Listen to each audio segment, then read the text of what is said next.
Before we get into the details, I think it's worth spending some time understanding some of the arguments behind those who oppose the idea of a unitary executive presidency. Let's start with an article I found on Democracy Docket, where we read, since taking office, President Donald Trump has executed a whirlwind of dismissals across the federal government that violated federal statutes and decreed numerous executive orders, including one that blatantly defied the plain language of the Constitution.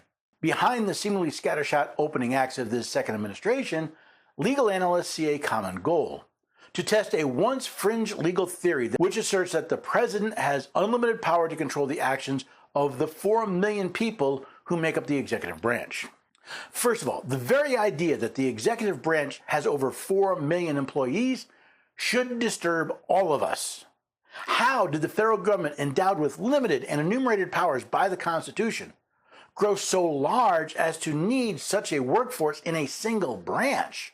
Our goal today is not to debate the validity of the actions of President Trump, but what Democracy Docket calls a once fringe legal theory, commonly called the unitary executive.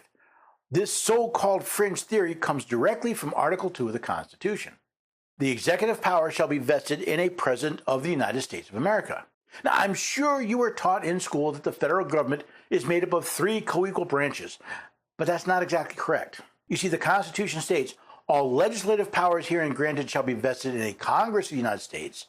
The judicial power of the United States shall be vested in one Supreme Court and in such inferior courts as the Congress may from time to time ordain and establish. And as I've already shown, the executive power shall be vested in a President of the United States.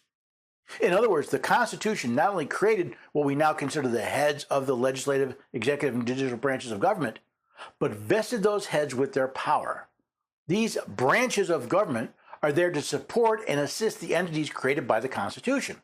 For example, while there are plenty of aides, committees, and functionaries in the legislative branch, it's the Congress, consisting of the Senate and House, that actually holds the legislative power.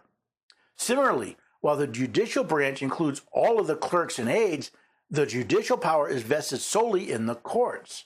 So why would the executive branch be any different?